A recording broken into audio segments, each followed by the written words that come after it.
Así mejor, ¿no? Bueno, pues muchas gracias por vuestra invitación.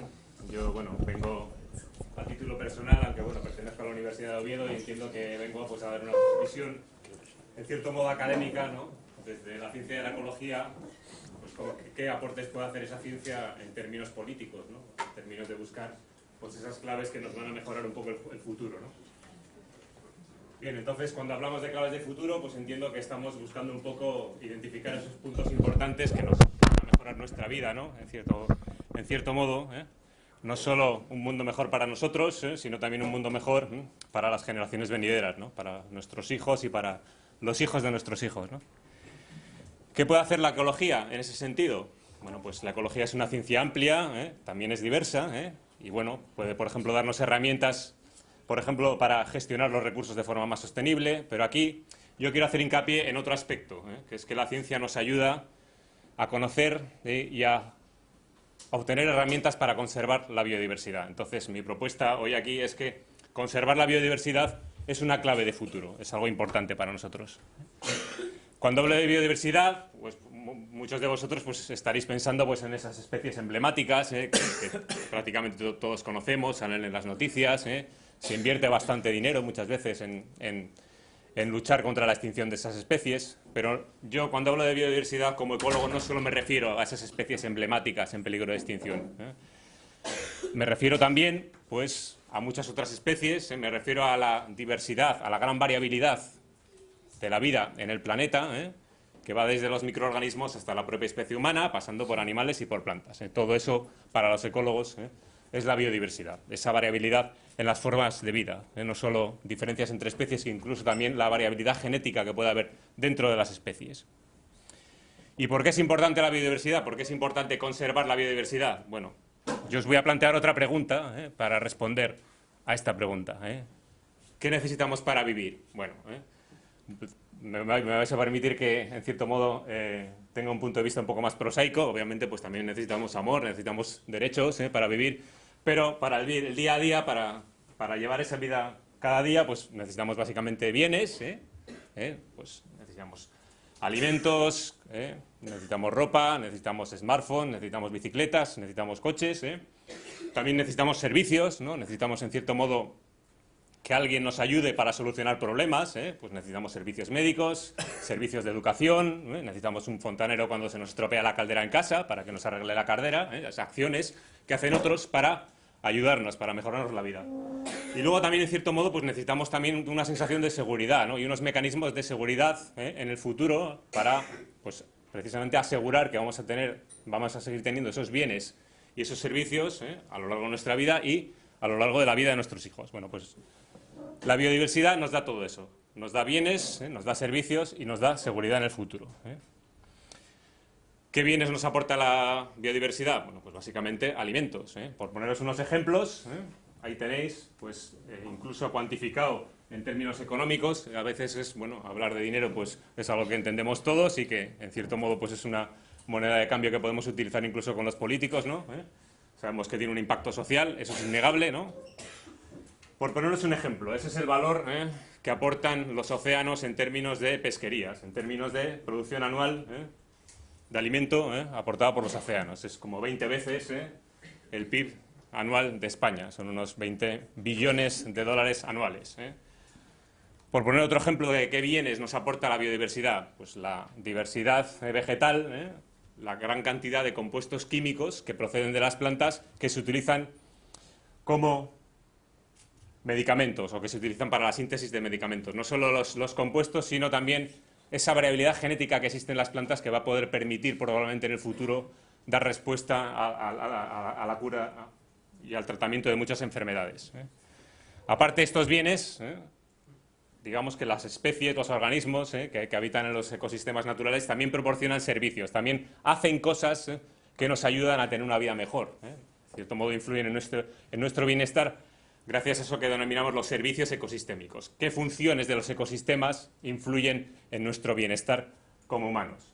Por ejemplo, hay muchos animales que ayudan a que las plantas se reproduzcan. Los polinizadores transportan el polen de los individuos de una planta, de una especie a otros individuos y de esa forma, a través de esa polinización cruzada, permiten que se formen las semillas y los frutos. Pensad, por ejemplo, en la gran cantidad de plantas agrícolas que consumimos gracias a esos polinizadores.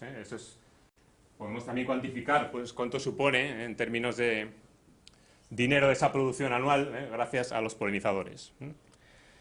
Y finalmente, otro aspecto que quiero destacar es que la biodiversidad supone un seguro para el futuro.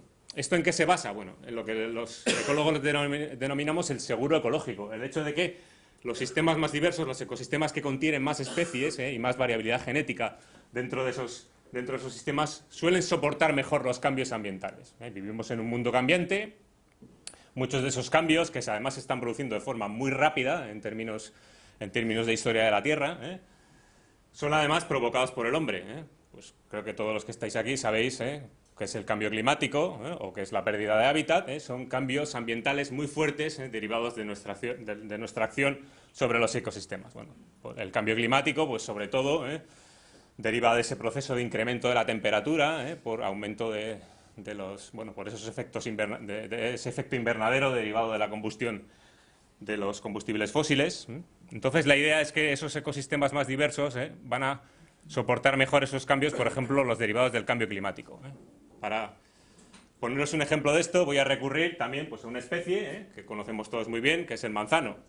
Bueno, todos que aquí en Asturias, pues pensad, por ejemplo, pues la cantidad de manzanas que os coméis al año, o la cantidad de botellas de sidra que nos bebemos al año. No voy a preguntar. Bueno, pues este manzano, como os decía antes, es una especie que depende de los polinizadores. No se producen manzanas si las abejitas y los insectos no transportan el polen de un individuo a otro. Necesitamos a los polinizadores para tener nuestra manzana y para tener esa sidra tan rica, sobre todo la de Gijón, ¿no? Bien.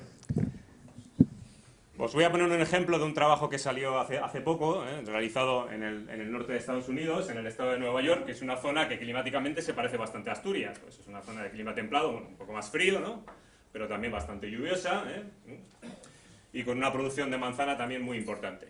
Bien. En este caso, esa zona templada pues está sufriendo los efectos del cambio climático como estamos sufriendo nosotros, en términos de que está aumentando la temperatura media anual. No solo la temperatura media anual, sino también la temperatura media de los meses de primavera. Y la temperatura del mes cuando se produce la polinización, la floración y la polinización del manzano. ¿Qué efecto tiene esto? Bueno, pues aquí tenéis, por ejemplo, he representado cómo varía esa temperatura media en el mes de abril, que es cuando florece el manzano, a lo largo de una serie de 40 años, los últimos 40 años. Este es un registro para esa zona del estado de Nueva York. Fijaros cómo ha ido aumentando. Hay una diferencia de cerca de 1,5 grados, que es mucho. ¿Qué efectos tiene esto sobre el manzano? Bueno, pues que básicamente se adelanta la floración. El manzano cada vez florece más pronto. Esto es lo que representa esta figura de aquí abajo. Esta sería la fecha de floración. El número representa el número de días que pasan desde el 1 de enero, con lo cual una tendencia negativa, como marca esta línea roja, nos indica que a lo largo de esos 40 años esa floración se ha ido adelantando progresivamente. El problema es qué pasa con los polinizadores, si no son capaces de rastrear en el tiempo ese cambio en la floración. El manzano se va a quedar sin polinizadores y nos vamos a quedar sin manzanas. Bueno, pues esto, por suerte, no ha sido así porque al parecer, pues los polinizadores se han adaptado a ese cambio, también cambiando sus calendarios naturales. Esto representaría la abundancia de polinizadores con respecto a la fecha, y efectivamente pues se ve que los polinizadores también son más tempranos en general, y hay más abejas en fechas más tempranas, bien ajustadas, o bastante bien ajustadas, a la fecha de floración del manzano.